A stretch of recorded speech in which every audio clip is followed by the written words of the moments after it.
Hello, everyone. I'm Nina Gopal.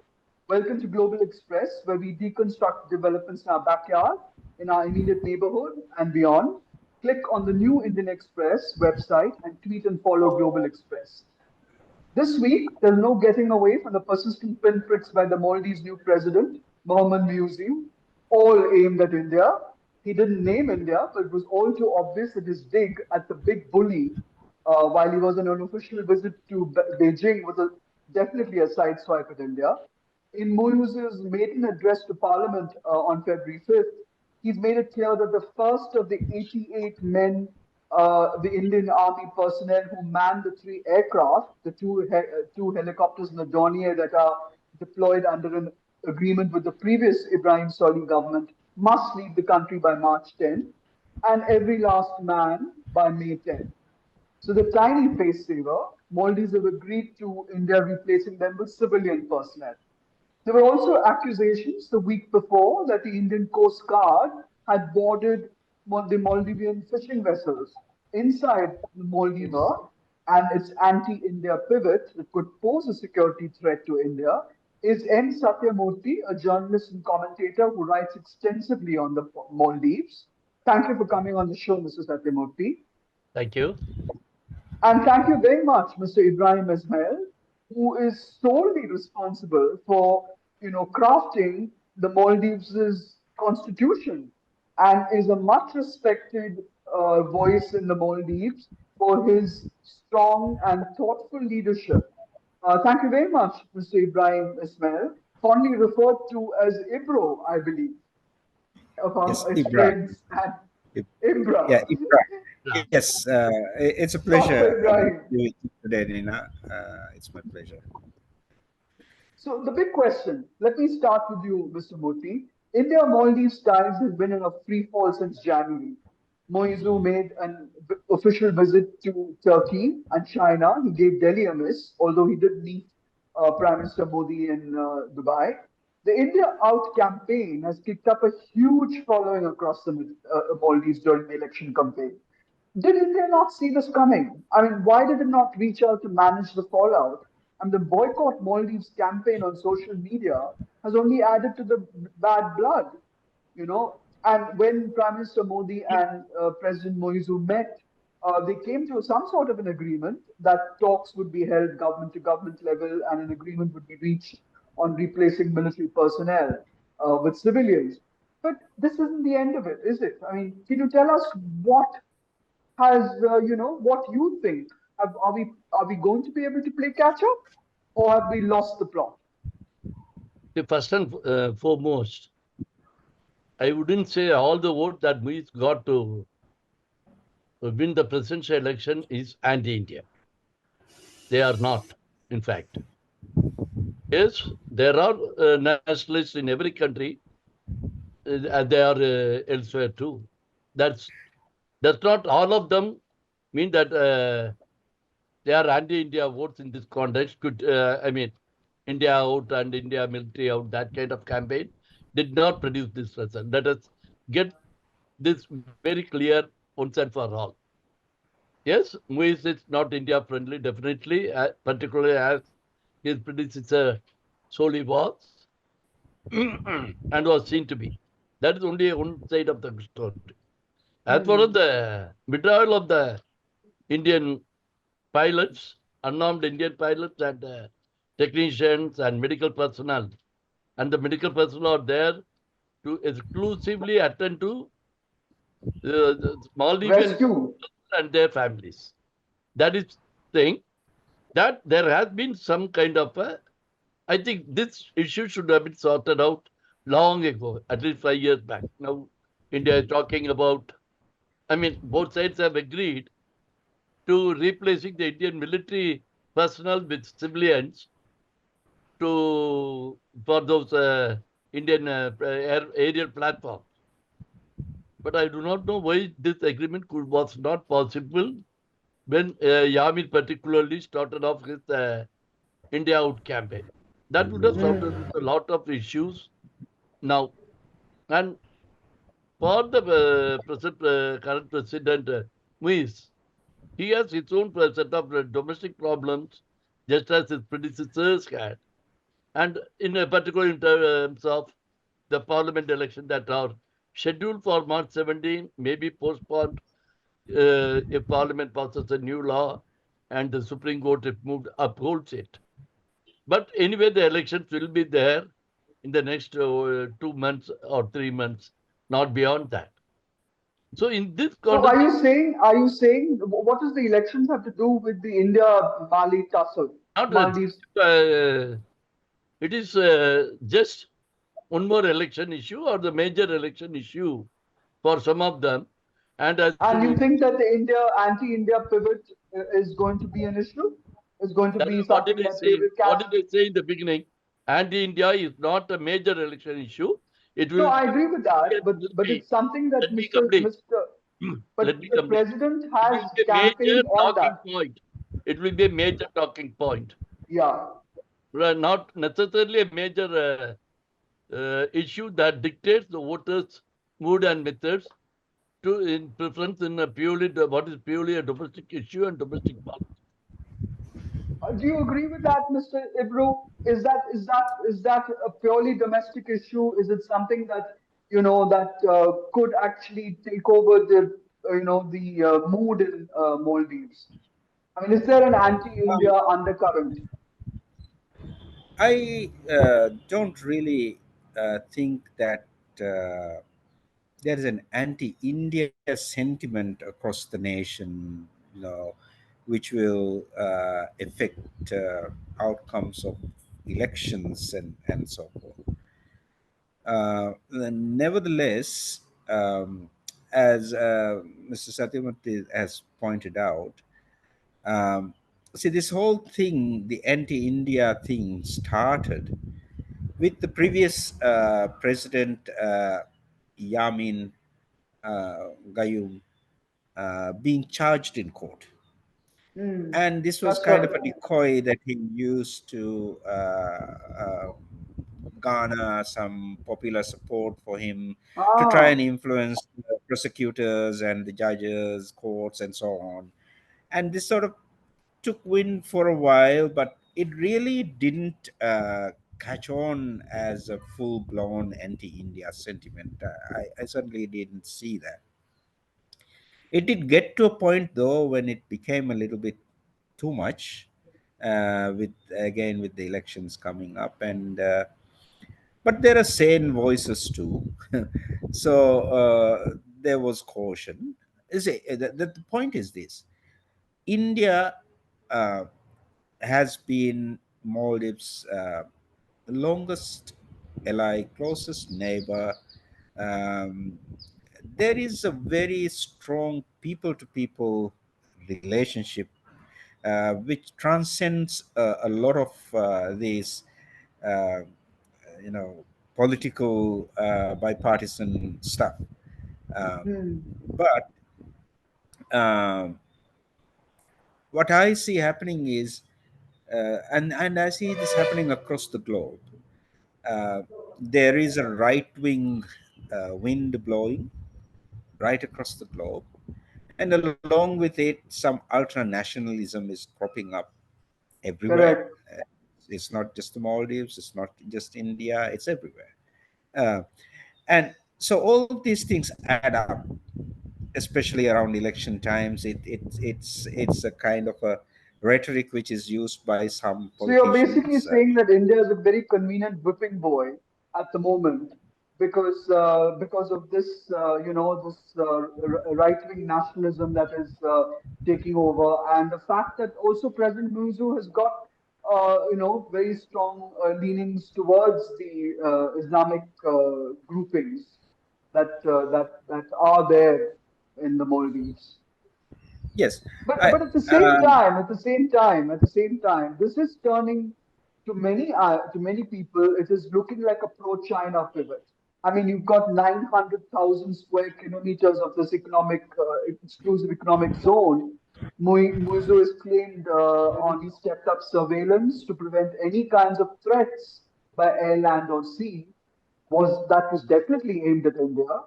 And I mean, are the Maldivian defense forces capable of, preventing any kind of threats, or will it will they have to, do they have the capability, or will they then look to China to step in and be this defense, I, supplier? I, I, I mean, you've raised a number of points there, Nina. I think um, what has happened here is it's not so much a public sentiment. It's politicians trying to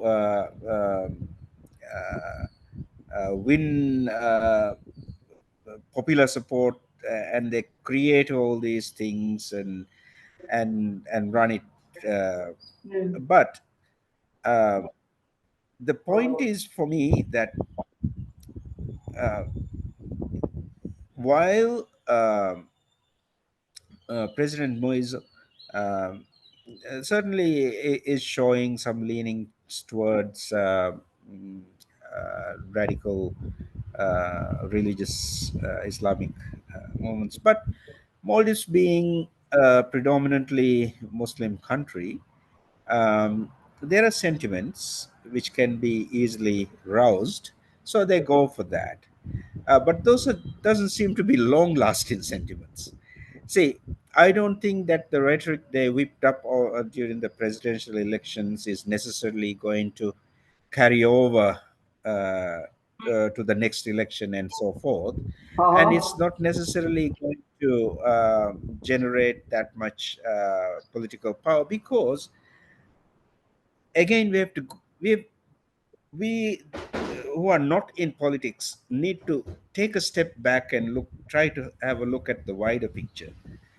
The thing is, even right now, you will have thousands of Maldivians in India for medical treatment or Higher studies. education, various things. You have thousands of Indians in the Maldives, mainly in employment and so on. So these kinds of relationships, I believe, are much stronger than bipartisan politics. Uh, but the sad thing is, this rhetoric has gone up to this level where uh, those who are really not aware of the details of what is going on get caught up. For example, it was very unfortunate thing recently. That whole thing about that tourism thing Yes, that yes. Prime Minister putting out videos, and then some idiot, The hashtag uh, boycott Maldives yeah, campaign on social media. somebody said from the Maldives, some uh, public official, I think, made a comment, unnecessary, unprovoked comment, and then there was this huge reaction on social media and even in some of the mainstream media in India. Whereas the reality is, the great majority of the Indian public doesn't even know what is going on, and Yeah. neither does the Maldivian public. So the, these are unfortunate and unnecessary things which fuel up a whole lot of unpleasantness, which can eventually add up and cause a toxic climate, which is Mm. something that we should try to prevent at all costs, I believe. Yeah. No, I nobody, we all agree with you. Yeah, I certainly am of the belief that India will remain Maldives' closest ally for a long time to come. Um, and that isn't going to change significantly. But one Yeah. must understand. I think Satya would be very familiar with my style of speaking. I speak very directly. Uh, Now, the thing is, on both sides, there are those, not even politicians necessarily, but a lot of people with vested personal interests who come in on these relationships and try to do all sorts of things which anger the general public. And Mm. these are, business tycoons, politicians looking for a score, and these things sort of spill over sometimes, That's and I think true. that That's is true. what is now. Satya, if I can just come back to you for a minute, Mhm. New Delhi is abuzz with speculation that there is an pro-China pivot, that China will be given a green signal now to build an ocean observatory in the Maldives' Makunudu Island. It was part of an agreement apparently between the previous president, Abdullah Yamin's government. He signed an agreement with China in 2017 to allow the State Oceanic Administration of China to build the observatory. Now, India is said to have been objected to it and asking the Maldives to be sensitive to security concerns, and the project was scrapped. It is now being said that India, which is already there, supposedly mapping the ocean bed and the coastlines, which Muizzu has ascribed to, saying as we must regain our lost sovereign oceanic territory. But a lot of the opposition is now saying that if Muizzu is so upset over India impinging on Maldivian sovereignty, how is it he's so relaxed about Chinese spy boats sailing around, Maldivian waters, and now allowing this Chinese observatory, the ocean observatory, to be set up? Would you like to comment on that? See, going beyond semantics, that is at the core of domestic Maldivian politics. There is going to be a yo-yo between India and China, as has been happening the last 10, 15 years, for a few more elections and decades until they work out a stable foreign policy that is good for their government. Today, there is, as my good friend Ibrahim said, there's a lot of interests that are working towards or against good relations between Maldives and India. See, that some of it goes back to their childhood when there was this anti-Bora traders movement when Prime Minister Ibrahim Nasir was there. Those Oh, I children, see. children of those that era are still octogenarian business tycoons. I think Ibrahim was referring to them. So these things happen. It is also here. Why is it that no one in India stopped this boycott Maldives call without knowing the truth, which Ibrahim again pointed out? Why did Indian celebrities got into the act? This kind of toxic political atmosphere is going to influence, particularly in a smaller nation like Maldives, the foreign policy of the government of the day. And if the government is inclined, as the Muizzu regime is now, towards China and against India, it is good for them. But again, as Ibrahim said, and I also agree, there is a lot of people to people relationship that again will influence Maldivian foreign policy if it goes out of hand. But unfortunately or otherwise, there is a hidden element here. In his presidential address to Parliament on the 5th of this month, President Hmm. Muizzu made a pointed reference to, said something. True independence flows from economic prosperity, or which he did not say was independence. This is a line once again taken from the foreign policy document of President Yamin. He, I see. yeah, no, President Yamin, who unveiled a new foreign policy for his country in January 2014, 2 months after he came to power. So this is, there is a lot, much as at a personal level, Yamin and Muizzu have got issues that is becoming a bit increasingly evident by the day. There is also a continuity in the foreign policy or India policy of that segment of Maldivian politics. That India and Indians have to remember before proceeding in the matter.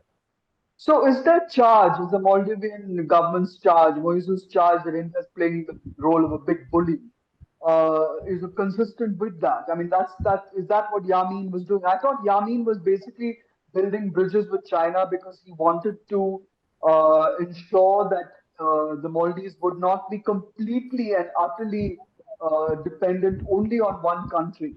and that he was trying to diversify and bring in Chinese investment because China does has invested in major projects in the Maldives, as you've said before, and India has been basically supplying rice and you know food and so on, medicines and so on to the Maldives. So in the last 5 years, President Solih's government in particular, India has directly entered into development funding for Maldives.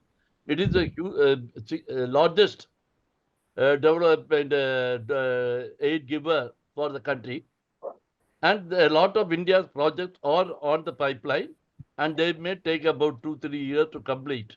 And Indian Hmm. budget provision for that this year is possibly towards funding those select projects that the two governments may have agreed in advance. Two, there is another factor that we have to take into account that this kind of thinking of playing Peter against Paul is not going to take anyone anywhere, Hmm. right? So the third factor is who is striking like Yamin before him only in the Yeah, China-India bilateral, whereas he has no problem working with the US. Just Yamin did not have, the Soli did not have. But again, yeah. we have to wait and watch how it is going to take shape because China sees in US as their ultimate adversary elsewhere also in Indian Ocean region. So we That's have right. That's to watch. we'll come to that in a minute. We'll come Yeah. back to that in a minute. I just want to talk about the internal politics of the Maldives also, Mr. Ibro. The opposition parties boycotted parliament during Moise's maiden speech to parliament, and the Democrats Party and the Maldivian Democratic Party, that is 56 MPs, that's 13 from the Democrats and 43 from the NDP, are said to be doing this because they oppose Muizzu's distancing from India. That is their single point objective. And they see the Maldives as India's long-standing ally. And there's talk now of bringing the Muizzu's government down. Because with the numbers that they have, they need 53 for no confidence motion. They have 56. So how do you see this going forward? Do you think it will actually take some kind of form? Um, I think again, Nina, number one, the current opposition dissatisfaction is not necessarily only about foreign policy, but there are more pressing things on Fundamental the issues. domestic front. Yes, for example, Muizzu. Muizzu has done the ultimate political crime, Hmm. which is the Maldivian constitution requires the president to submit cabinet nominees for approval by the parliament. I He see. submitted his cabinet, and I think 3 or 4 members of cabinet, the parliament didn't approve. The parliament rejected, and within hours he reappointed them again. Oh. Now, in a democracy, you don't do stupid things like that. You don't go and slap the parliament in the face. See, Hmm. but that was a culmination. The other thing is, it's not so much whether it's India or China. Now, Muizu has now. There's another thing that he's done. There's one area that he wanted to reclaim and put up a huge project, and he put uh, a budget component for approval for that project. Again, the parliament said no, we are not going to approve budget for that because that this is not the time to do it. Blah blah blah. Yeah. And then he went around and used a state-owned enterprise company. Goes to I think, I'm not sure on this, I think to some Chinese company or government or some other foreign source of funding, and he starts the project. Oh, Yeah. So obviously, these are serious issues that any opposition has to consider, because you can't have a government which is run away from the parliament, that the parliament can't control. This goes against the very fundamental basis of all democratic governance. that's right. His government doesn't seem to have So much he's regard. erred not just in domestic and not just in foreign policy. He's also, uh, you know, uh, I'm sorry to use the language, but basically sitting at his own doorstep, even in a domestic policy. Yes, domestic policy. He's making huge mistakes politically, and on the foreign policy, of course, right-thinking Maldivians uh, are very concerned of a growing rift between India and the Maldives. Um, See, the Maldives had, as Mr. Satyamurthy pointed out, until 10, 15 years ago, the Maldives have had a very balanced foreign policy Hmm. where there were no, there wasn't polarization. We were quite a voice within the non-aligned movement. And so the Maldivian foreign policy for a long time has been based on the fact we are a vulnerable small country. We need to be on good terms with everybody. We don't have favorites. We don't have enemies. We are a good friend to everyone. So that worked quite well for us. But then over the last 10, 15 years, there has been, as Satya said, this yo-yo thing, going from India to China to India back again, and so forth, and that is not healthy. That is not healthy for Maldives. That's not healthy for India. That's not healthy for China either. There But has to it's be. also being said, Ibro, that President Moizu is doing this because he wants to give Maldives a independent voice. That he doesn't want the Maldives to be seen as following India or any other country. I mean, he has completely ignored the fact that China's debt diplomacy is what got Sri Lanka in such dire straits to begin with.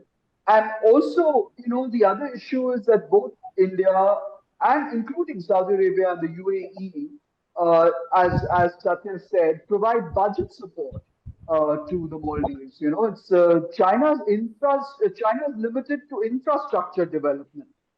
So I don't know Yes. whether this the president has actually seen this logically, or is he just trying to give the Maldives of large the voice that in international affairs that he feels it should have? Is he No, punching way above his weight? I don't particularly think that it is to do with a Maldives voice in the international Hmm. arena, but there is something here, though, that we must acknowledge. Maldives, however tiny it is, has been a sovereign, independent nation for hundreds and thousands of years, right? Yeah. So Maldivians are quite proud in that amongst all these that's going on in the world, we have remained uh, an independent and sovereign nation with our own culture, our own language, and largely homogeneity in religion, um, and with good relations with uh, almost all the countries in the world. So there is a national pride involved in that. And um, I should point out also that even in the Constitution, when we wrote the Constitution, there was this sentiment uh, which was very strong, and we wrote it into the Constitution that the Maldives, no part of the Maldivian territory may be used for any military purposes by any foreign country unless there is an outright approval by parliament and so on. So so that's one thing that Muizzu played on uh, in the elections with some Indian military presence. Hmm. As Satya said, that was the time when it should have been attended to. And I mean, I'll be very honest. Even myself, as a Maldivian, I would not want to see foreign military boots on my soil. Yeah. Um, just as India would not want any Indian would not want to see any foreign military presence other than on a specific short-term period, whatever, for a Hmm. specific purpose. So that was a sore point. The other thing was this is something that has not been talked about much, Yeah. but I'm looking at the bilateral parts right now, Hmm. but there is the multilateral things that we do need to talk about. Is during elections, Yeah. uh, India, the government has intervened in the elections in various ways to a level and to an extent where it was very obvious and really not, it didn't go down well with the people. Now, of Hmm. course, in this day and age, uh, uh, especially the so-called superpowers, will try to influence elections in neighboring countries or in specific critical parts of the world. But there are ways to do that. There are ways in which it is done. Not that I agree with it, but these are realities that we all have to That's accept.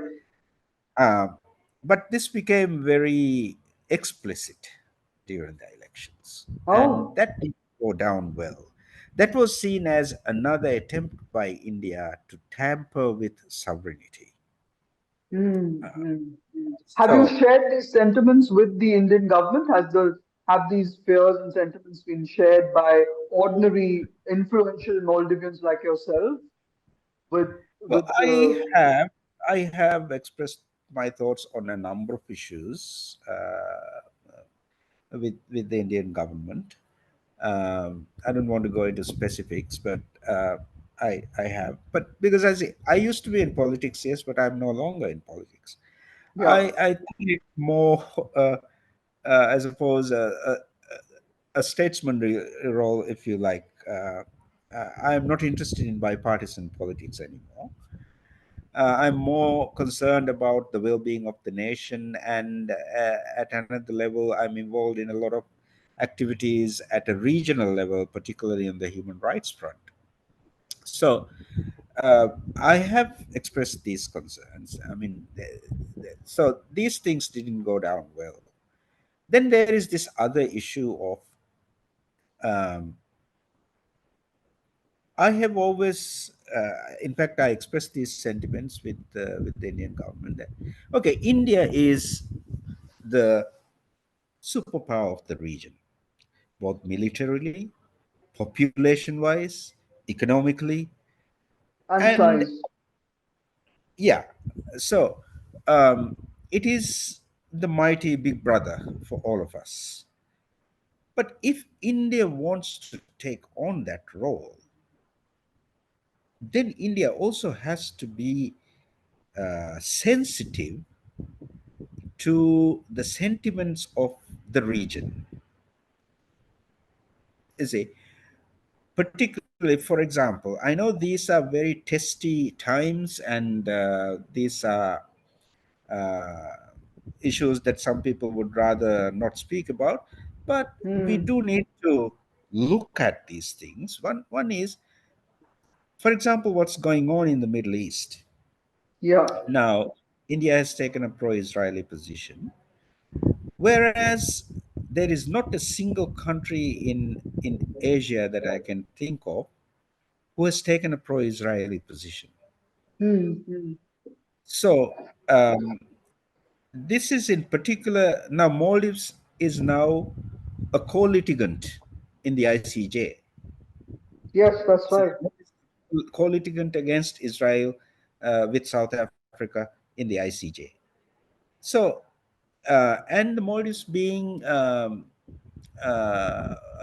Muslim country, have always had very soft corners and sentiments for the Palestinian people. So, these things also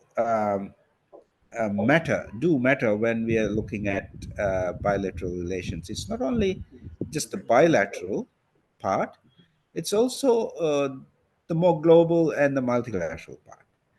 And also, there are concerns amongst many Maldivians about the domestic situation of Muslims in India. I don't want to go into details on that, but what I just want to mention is that these are important considerations.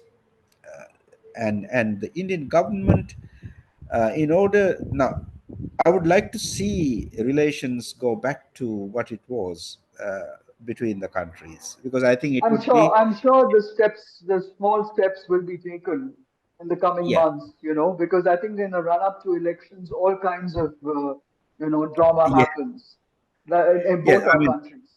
Yeah. both our countries are going So, in for elections, so yes, there's yes, all these kinds of things going on. But yeah, nevertheless, as I said, I would like to see these relations normalized as soon as possible. I don't think there are any deep divisions here or deep disagreements. These are surface level things, but yeah. we need to take steps quickly and smoothen it out before it gets to a deeper level. All And right. Now, before I that's lose what I would, Satya, I want to yeah. go back to the geopolitical positioning that you talked about. Satya, are you still there? I hope you can hear me. So, for Um, Mali's strategic geopolitical position in the Indian Ocean, for India and the rest of the world, it's very critical that Indian shipping lanes are kept open and not held to ransom by China. I mean, some 2,000, God knows, over 2,000 ships crisscross Maldivian waters every day, if not more. And its geographical location at the crossroads of the shipping lanes in the Indo-Pacific, between the new choke points now in the Western Indian Ocean. There's Diego Garcia, which is where the U.S. base is, which is only a few kilometers away from, a few hundred kilometers away from the Maldives. You have the Gulf of Aden, you have the Straits of Hormuz, and now, of course, the Red Sea, which is being attacked by the Houthis. And on the eastern side, you have, the Straits of Malacca and the Eastern Indian Ocean. So, would you like to comment on this, Mr.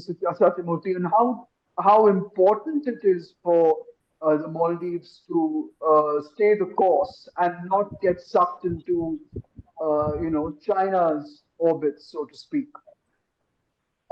Do you see in India stepping in to try and change that status quo, because it cannot allow the Maldives to be sucked into China's orbit?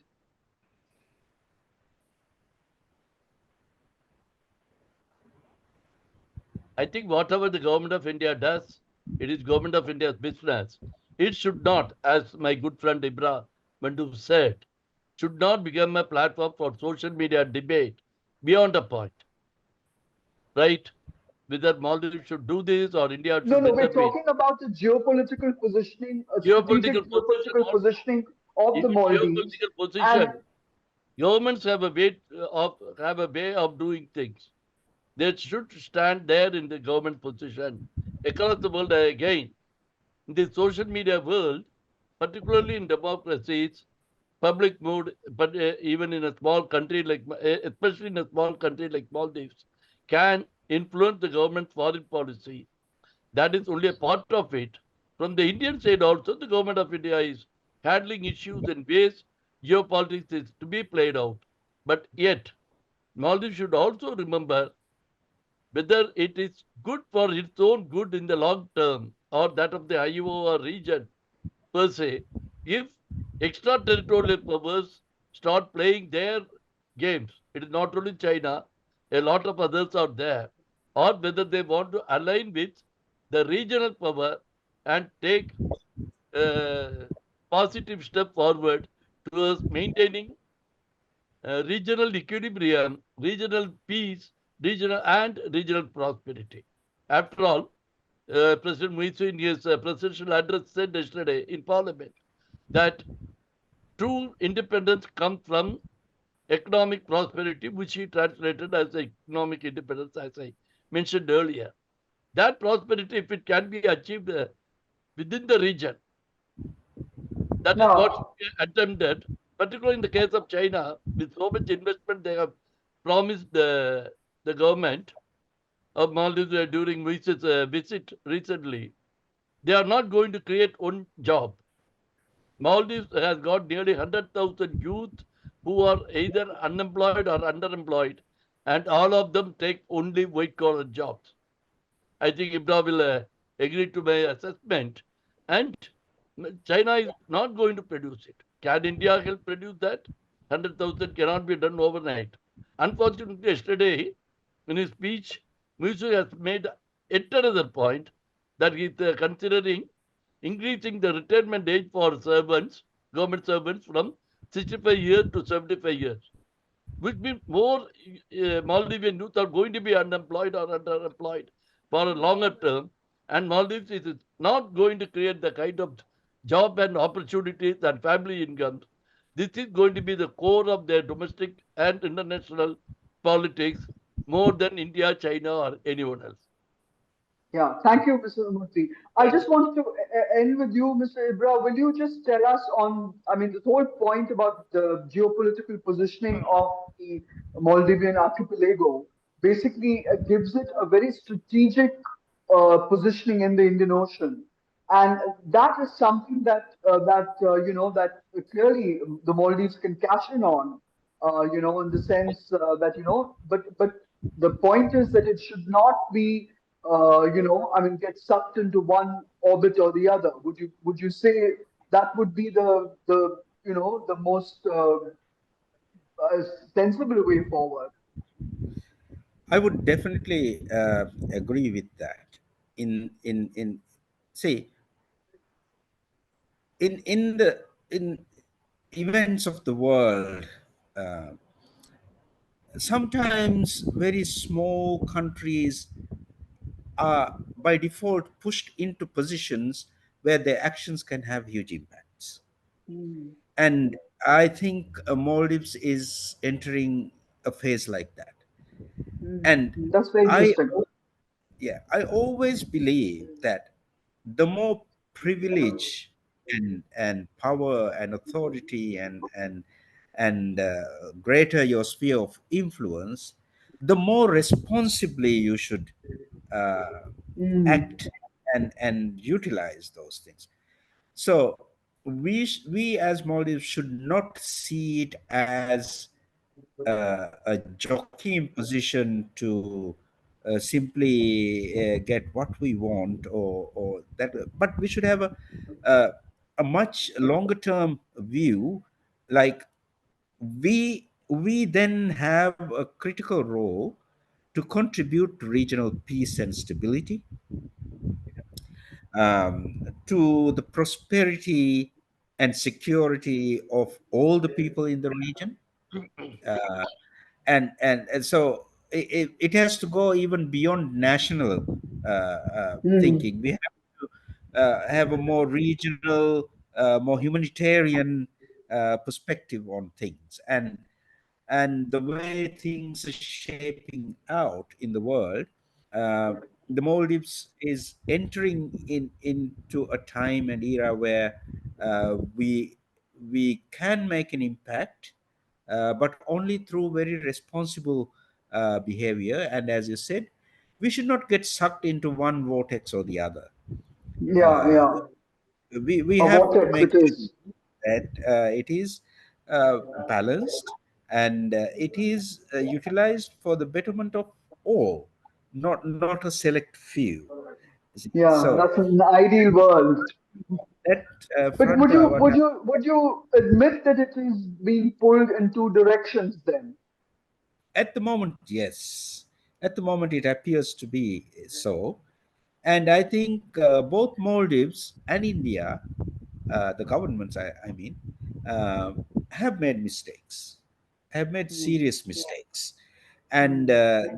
that needs to be addressed. But as my friend Satya said, uh, public forums are not the places to discuss all the details of those kinds of things. There are appropriate forums for discussion of those things. But one other thing I would just like to uh, uh, leave with you is we must also recognize that, and this is particularly for India to be more aware of, the fact that the global world is entering into very uncertain times in terms of geopolitics, in terms of power distribution, and so on. And it seems like I referred to the Middle East crisis earlier, not to talk about that particular thing in detail, but it seems like the current Middle East crisis has thrown up a lot of issues where we are seeing very sharp lines coming in the global south and the global north and the west and the east. um, and increasingly, I mean, I do monitor the social media on these matters quite a bit, and what I see is people, the global south is finally saying, now hang on, we've gone too long with this western hegemony. Hmm. uh, and the We point want I'm to take trying to matters make into our own is, hands. at a time when the global south is expressing sentiments like that, where is India standing? Hmm. Where is India? A lot of the future Indian foreign relations, I feel, will depend very much on whether India is part of the global north and west, or is it part of the global south and east. Hmm. That's a So, superb comment. Yes, absolutely. Absolutely. We and have we to need to choose as treat much as the very Maldives. carefully. We need to treat very carefully and very judiciously. And what I would urge both the Maldives government, the Indian government, and any other South Asian governments who is listening in to this program is, we have to think more about our region than about our bipartisan politics within our countries, Very well put. because we are at a point where interdependence is a part of life, and and the well-being of one nation is critical to the survival of the other. So I can I see why hope the you wrote that governments, constitution. sorry. Very well. I said I can see why you asked to write the constitution. Very well Thank you. put. Thank Thank you you. very much. Thank you very much.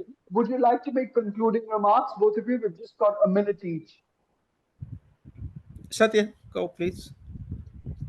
Yeah, thank you, Ibra. See, for India and Maldives have traveled a lot of space in the last so many centuries and millennia. But in the last 10, 15 years, particularly in the last 5, 6 years, a lot of things have been happening that is threatening to upset the bilateral apple cart. But the thing is, both nations have to look beyond Hmm. themselves and bilateral ties at the region as a whole. And a common thread can still be found where they can